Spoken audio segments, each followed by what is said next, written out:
Pemirsa, pemerintah telah mengumumkan program vaksinasi pertama melalui Menteri Kesehatan Budi Gunadi Sadikin. Sementara Majelis Ulama Indonesia melalui Komisi Fatwa menyampaikan hukum vaksin COVID-19 yang diproduksi Sinovac, hukumnya adalah suci dan halal. Kini terkait penggunaannya masih menunggu aspek keamanan dari Badan Pengawas Obat dan Makanan. Untuk membahasnya lebih lanjut, kami telah terhubung dengan Dr. Sugeng Ibrahim, Kepala Departemen Biologi Molekuler Fakultas Kedokteran Unika Sugia Pranata. Dan apa kabarnya, Dok? Telah bergabung bersama kami. Terima kasih. Baik, terima kasih. Dokter, sebenarnya seberapa besarnya efeknya setelah vaksinasi ini dilakukan terhadap pencegahan penyebaran COVID-19? Efeknya akan sangat besar. Pertama, untuk menghadapi pandemi COVID-19 ini ada 3 cara. Yang pertama adalah membunuh virusnya. Sampai hari ini belum ada modalitas atau obat untuk membunuh virus. Yang ada barulah remdesivir yang sifatnya memblok atau menghambat replikasi atau perbanyakan virus. Yang kedua, mengobati semua akibat yang terjadi karena virus. Kerusakan paru, kemudian pembekuan darah atau pengentalan darah. Nah, yang ketiga adalah memutus mata rantai penularan. Memutus mata rantai penularan yang utama adalah memakai masker, menjaga jarak, mencuci tangan. Nah, yang kedua adalah dengan vaksinasi. Harapannya setelah vaksinasi ini, setidaknya separuh nanti dari seluruh target itu akan tidak dapat mengalami akibat-akibat kerusakan paru karena COVID-19.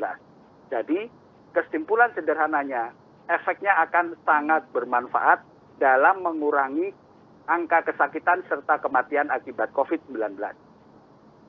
Baik, untuk bagaimana vaksin ini bekerja, apakah juga sama dengan cara kerja dari vaksin-vaksin lain gitu, Dok, terhadap tubuh? Ya, sedikit saja bedanya.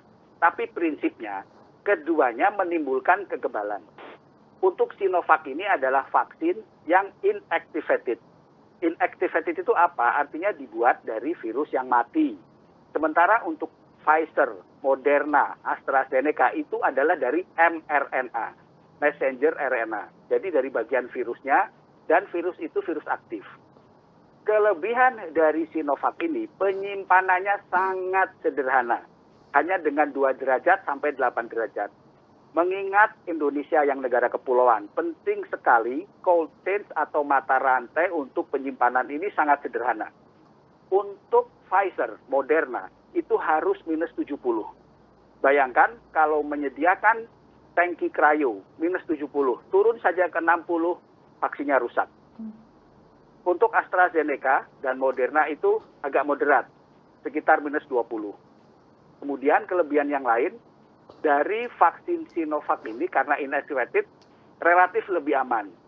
Memang dikabarkan efikasi atau efektivitasnya tidak sebaik Pfizer, Moderna maupun AstraZeneca. Tetapi kita tunggu pengumuman Balai POM dan laporan lengkap dari Randomized Control Trial UNPAD atas 1.620 yang telah divaksin tersebut. Baik, dokter, lalu siapa saja sebenarnya yang boleh divaksin dan juga yang tidak boleh divaksin? Ya, yang pertama sebagaimana rekomendasi Perhimpunan Dokter Ahli Penyakit Dalam Indonesia, kriteria inklusinya yang boleh ini di atas 18, tentu 19 tahun, sampai 60 tahun. Kemudian penderita-penderita penyakit jantung berat, hipertensi yang tidak terkendali, penyakit imunitas yang berat, penyakit gagal ginjal, sementara belum layak. Sekali lagi, belum layak, bukan tidak layak. Karena dari randomized control trial atau uji klinik yang dilakukan, itu belum melaporkan atas penderita-penderita dengan penyakit yang saya sebutkan tadi. Baik, lalu dokter, terkait dengan masih banyaknya masyarakat yang menolak untuk divaksin lantaran memang masih ragu, bagaimana ini? Apakah dokter sendiri melihat bahwa sosialisasi yang dilakukan oleh pemerintah masih kurang atau bagaimana?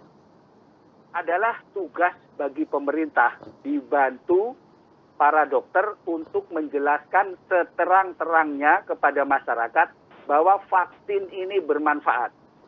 Saya tidak sedang membela Sinovac atas Pfizer, atas Moderna, atas AstraZeneca. Tetapi dalam kondisi seperti ini yang tercepat bisa kita dapat dan paling sederhana untuk kita distribusikan, itu harus kita ambil dulu kesempatannya. Saya ingin jelaskan tahun 95 yang lalu, saya sebagai Kepala Puskesmas memimpin di Puskesmas saya tentu Pekan Imunisasi Nasional. Dan itu berhasil. Dokter, selanjutnya apa sebenarnya yang perlu dipersiapkan bagi calon penerima vaksin sebelum menerima vaksin? Ya, jadi yang pertama, harus dipastikan bahwa seluruh calon penerima vaksin itu betul-betul memenuhi syarat sebagaimana yang saya sebutkan tadi. Setelah memenuhi syarat, usianya di atas 18 tahun, artinya 19 sampai 60 tahun, kemudian tidak sedang dalam program vaksinasi tertentu, tidak menderita penyakit jantung berat, tidak menderita hipertensi yang tidak terkontrol, tidak sedang dalam penyakit ginjal, dan tidak dalam kondisi gangguan imunitas yang berat. Maka seluruh warga yang tidak termaksud dalam beberapa golongan sebagaimana yang disebutkan oleh Perhimpunan Ahli Penyakit Dalam, semuanya segera melakukan vaksinasi manakala sudah mendapat SMS. Sebagian besar di antara kami, tenaga kesehatan, dokter telah mendapat SMS untuk segera melakukan vaksinasi yang akan dimulai besok, hari Rabu. Jadi sederhana sekali, memenuhi kriteria inklusi atau syarat untuk vaksin, datang ke tempat vaksinasi, disuntik, kemudian 14 hari kemudian untuk suntik yang kedua kalinya. Sesederhana itu. Baik dokter, terakhir mungkin apakah ada persentase prediksi untuk efektivitas dari ketika vaksinasi nanti sudah berjalan untuk pencegahan penularan COVID-19 ini dapat efektif menurunkan penularan hingga berapa persen begitu dokter? Untuk emergency usage authorization di era pandemi ini minimal 70%.